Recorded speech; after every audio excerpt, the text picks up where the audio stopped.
Hello, this is Matt on the Moon Lambo channel. Benjamin Pimentel, who is a fintech author for Protocol.com, has a piece titled Coinbase and Ripple Could Team Up in SEC Battle. And so I want to run through this piece, and I have a number of thoughts on this. An interesting topic. And also, and this is just a for fun piece I'll share for the second part of this video, but there is a crypto-hating politician facing serious backlash, specifically from Michael Arrington, who's the founder of TechCrunch and Arrington XRP Capital. You may have heard of that one, well, both of them really. And also attorney John Deaton chimed in. He, of course, is the attorney seeking to intervene in the SEC versus Ripple case on behalf of about 19,000 XRP holders. And I got a kick out of this, so I just wanted to highlight that as well. But before we go any further here, I do want to be clear that I do not have a legal or financial background of any kind. I am not offering legal or financial advice, and you definitely should not buy or sell anything because of anything that I say. All right, I'm just an enthusiast who enjoys making YouTube videos, but it's just a hobby for fun. And so look, on this first topic, this idea of Ripple and Coinbase teaming up, let's have a little talk here. Gather on the fire, children. It's story time with Uncle Moon Lambo. Look, it's going to take efforts from not just Ripple, but also Coinbase and other well-funded entities in the blockchain space to whip the SEC in line.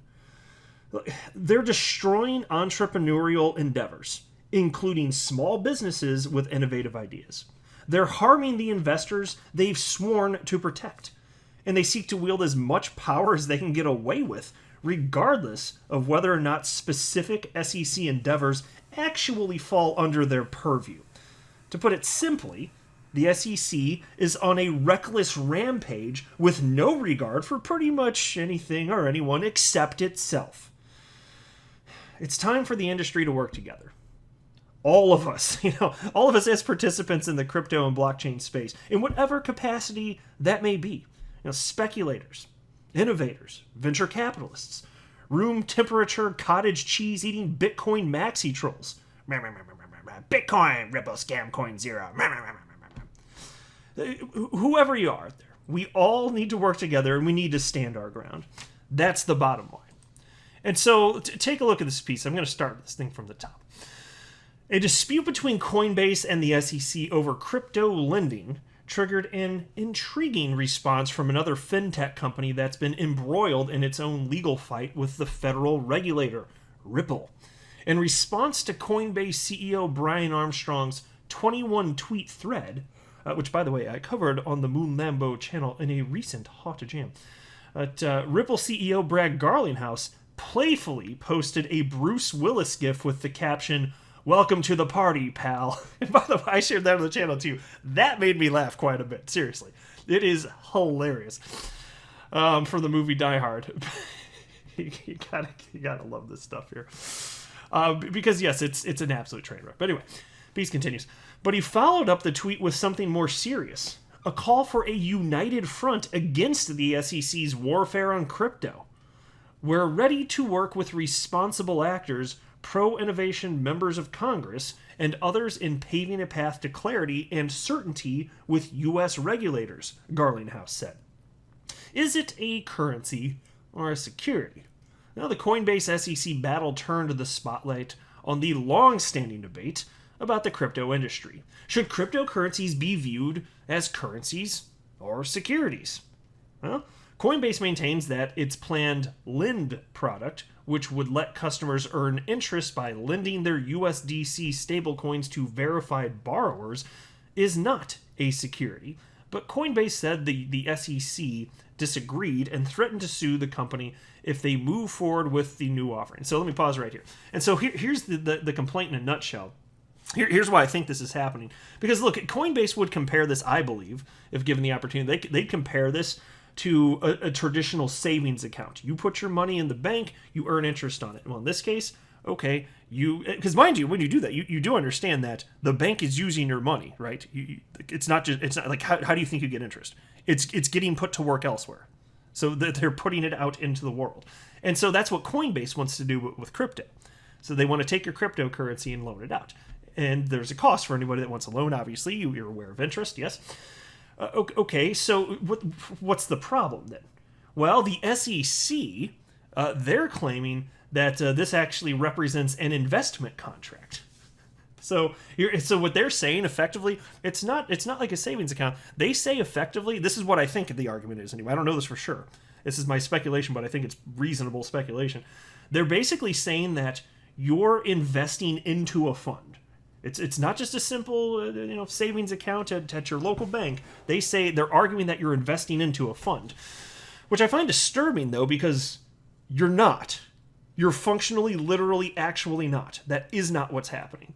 Your cryptocurrency is just getting lent out and you're earning interest. And so I have a serious problem with that, but here we have, again, this is the government overreach we're talking about here. Anyway, piece continues. The SEC has not commented publicly on the controversy, even after Coinbase essentially accused the federal regulator of fuzzy reasoning and heavy-handed tactics. In his Twitter thread, Armstrong complained that while Coinbase has tried its best to work with the SEC, the agency, quote, instead subpoenaed a bunch of records from us, we comply, demanded testimony from our employees, we comply, and then told us they will be suing us if we proceed to launch with zero explanation as to why, end quote. Asking permission has its own costs. The dispute highlighted a key criticism of the SEC, that it does a terrible job explaining its decisions and policies and instead resorts to threats of legal action or actual lawsuits. So top Ripple execs joined the conversation by relating the company's experience with the SEC. The agency sued Ripple in December, arguing that its XRP token is not a currency, but a security, and therefore subject to the commission's regulations. The unexpected move surprised the crypto world. Coinbase subsequently suspended trading in XRP, whose value dropped dramatically. And here's a quote. We are told to engage with the SEC in good faith, and what do we get? Enforcement actions or threats of them with no clarity, end quote. And that's from Ripple General Counsel Stuart Alderodi. He tweeted that and actually shared that one in a recent video. I think I did anyway. Anyway, Armstrong suggested Coinbase may take the SEC to court, arguing that regulation by litigation should be the last resort for the SEC, not the first.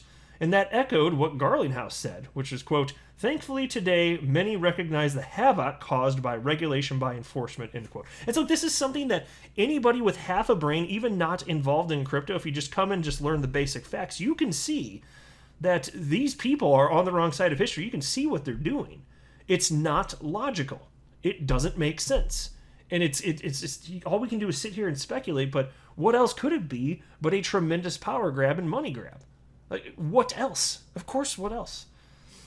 Anyway, a Ripple spokesperson said there are no formal talks between the two companies on their SEC issues.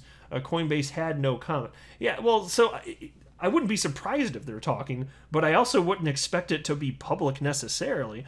But it's still, this is why I'm getting at the idea of like everybody should do their part to whatever degree that's a thing. But make your voices heard. Like, I'm telling you, even on social media, our XRP community, we've made our existence known just collectively as an actual community. We really have, and that's why in these pretrial hearings in the SEC versus Ripple case, like. What, I can't remember the max number. Was it 500? I could be mistaken, but I think the max number for call-ins on these pretrial hearings, because it's open to the public, the ones that are anyway, I believe it was 500, and then it was up to 4,000 because of the outcry, and even that gets maxed out every single time. There's way more interest than that in this case. And so I'm just making the point, like, everybody can make a difference. It's no one individual person or entity here. Like, working together is what's going to make this happen. And so Stephen Diamond, a business law professor at Santa Clara University, said a Coinbase-Ripple alliance wouldn't be surprising. And here's a quote. Crypto is relatively young, but it is typical to form lobbying efforts for certain industries, especially when they know regulators are paying close attention to them. Yeah, so that makes all the sense in the world to me. Everybody should be working together. And even if there are disagreements for various things, and I understand crypto is tribal, it's like, okay, instead of being everybody listen, I'm just like, hey, Moon Lambo here. Stop, everybody, stop being a bunch of baby back bitches and let's work together and swat down the SEC because they are asshats. I understand that you're all being a bunch of baby back bitches, but let's stop being like that. Let's come together and swat down the asshats at the SEC. Can we just do that? I'm just saying that's the Moon Lambo proposal right there. And then they wrap up the article by stating, but the attacks on the SEC are unusual. Diamond also said, and the combative tone suggests Coinbase is gearing up for battle. Garlinghouse is signaling that he'd be a willing ally. And here's a quote from Garlinghouse. If you want to go fast, go alone. If you want to go far, go together. And I shared that tweet actually just the other day too. Good stuff here. We'll see what happens, but I would love to see some sort of alliance there. Anything that the community can, just anyone in crypto and blockchain can do to work together to combat this, I'm probably going to be all for it. Tell me the specifics, but I doubt I'd have a problem with it. On to the next topic now, which is fun. Crypto-hating politician facing serious backlash. I'm talking about none other than Representative Brad Sherman of California. Every now and then he ends up in the news, and in this case, well, there probably will be articles about this, but in this case, the reason I'm talking about this is because of a couple tweets from Michael Arrington of Arrington XRP Capital and also attorney John Deaton. And so there's this tweet from June 30th of this year from Rep. Brad Sherman, which reads as follows. Today, during a U.S. House Committee on Financial Services hearing, I highlighted the threats posed to Americans and the U.S. financial system by cryptocurrencies. So there we go. He's just out, guys. He's just out to protect us from the big bad cryptocurrencies out there, right? Well, thank you so much for flying in with your cape, Mr. Sherman. This really steams my vegetables. And so that was retweeted by Michael Arrington here. And as it turns out, there's an individual named Erica Rhodes. I'm not familiar with her until today. I found out that she exists because of this. Who apparently is seeking to run against this California representative. And here you can see on her Twitter profile, she in her little brief bio section they give you, she wrote of herself, elementary science teacher running to rep California 30th Congressional District in 2022. And so again, I know nothing of her. I know nothing of her politics. But I tell you what, she is trying to take this guy out, the Sherman guy out, and he is detrimental to crypto. So I don't mind seeing that. And neither does Michael Arrington, who shared the following with his 276,000 followers on Twitter. He wrote, Dear Erica Rhodes, and he tagged her.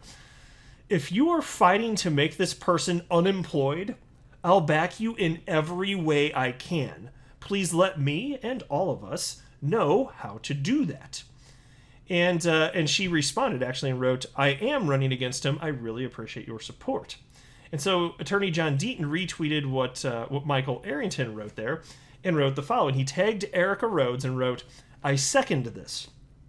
I recommend you immediately have your campaign set up to accept cryptocurrencies. And then he wrote in parentheses, make sure to include XRP. Yes. I like that. It's a good touch. And then he said, for donations, if you haven't already done so. Since your opponent wants to shut down crypto, I'm confident that crypto will shut him down. See, I love this. So what do you say? A little bit of the community coming together. This is the right spirit. Those that are trying to take away your freedom to invest in what you want to invest in, they should be combated. Obviously, and they should be challenged in the arena of ideas. I don't mean physically, of course, but they should be challenged in the arena of ideas and fought back against because they're wrong for doing what they're doing. And so this tweet from Rep. Brad Sherman, what a bunch. So he linked to he linked to his YouTube channel, and it played this short clip. And I'm not going to play the clip. I didn't even transcribe it. There are a few ideas in there that I'm kind of disgusted by. For example, and this is his stance. Brad Sherman, Representative Brad Sherman, he knows better than you. He doesn't want you to buy crypto, and he said he would prefer that people buy equities to support American companies because he knows what's best for you and you don't. Apparently, they can't coexist. It's too detrimental. You know what he'd rather have you purchase? rather than buying cryptocurrencies, he says people should play the California lottery to support schools. Now, I got to tell you something, guys. My older brother, he once, at least once, called the lottery the idiot tax, which I think is funny. No offense to anybody out there that's played it. I'm not trying to be disparaging, I promise. I just think it's funny because you're not gonna win. You know, you got like a better odds if you're talking like the big pots. Like you got a better shot of like getting hit by lightning twice or whatever the hell the silly odds are. Just Google it. It's ridiculous. It ain't gonna happen. Is the point here. And so who plays the lottery though? Well, the data shows that the majority of people that are playing the lottery, they're the poorest people in our society, not the richest. That's not how the rich people behave. They are not playing the lottery. And so it's basically it's not literally a tax, but that's why it's jokingly called the idiot tax. You're not going to win, and you already don't have money, and you're giving it to the government for schools. And so here he is saying, don't buy cryptocurrency, which can result in life-changing wealth. No. I know better for you. I'm Brad Sherman, and I want you to get to participate in the idiot tax and give your dollars to the government that way.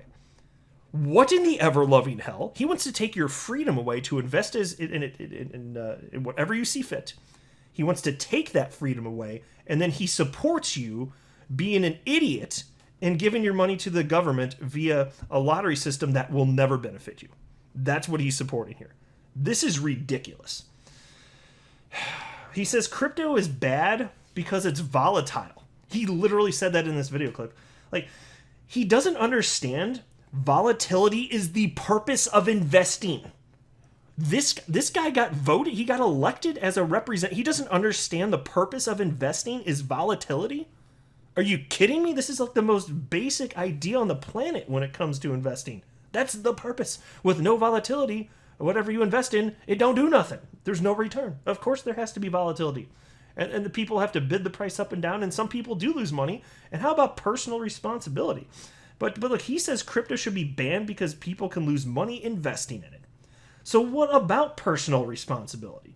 You know, you want to take away my opportunity because some people make poor investment decisions? No, the answer is no. And you can suck on a freaking eggplant emoji as far as I'm concerned. Like that's what I'm talking about. And Brad says that crypto's evading KYC, that's know your customer, is the one advantage they have over the United States dollar. Well, okay, first of all, there are many advantages to cryptocurrency over the US dollar and any fiat currency. And second, KYC requirements are in place on exchanges in the United States. Does he not know that? Or is he intentionally misleading people? Because either way, it's really bad. Who the hell is this guy? Oh, he's Brad Sherman, that's who. Flying in with the cape to save the day. What? Like, what's his superpower? Just like sucking at life? Is that what it is? Is that a superpower? My God. And he says that crypto is also just, it's used for tax evasion. But, like, my gosh, what a piss poor argument to make. Like, truth be told, like, tax evasion is easier to pull off with the US dollar compared to crypto. Since like crypto transactions, they are tracked via cryptocurrency exchanges and also public blockchains, because most blockchains are indeed public. You can see what the hell is going on there. And given any technology, there's always going to be a little subset of humans that are doing nefarious things with it, and so you just go attack them. But you don't hit delete on all of the good stuff that's coming from all of it. It's just a ridiculous idea. And so anyway, I'm just saying, this is an example of people coming together to swat down this. I don't know, he's human, right? Whatever this creature is, people are coming together to swat this guy down, as should be the case. And I hate this elitist mindset from politicians. I don't care if they're on the left or the right. This guy happens to be a Democrat. It doesn't matter to me. This elitist idea that anyone it's in politics, they know better than you. What in the ever-loving hell? No, don't take away my opportunity just because some people make bad investment decisions. The answer is no. I'll go ahead and wrap up here, though. I'm not a financial advisor. You should not buy or sell anything because of anything that I say or write. That would be a very, very, very bad idea. Until next time, to the moon, Lambo.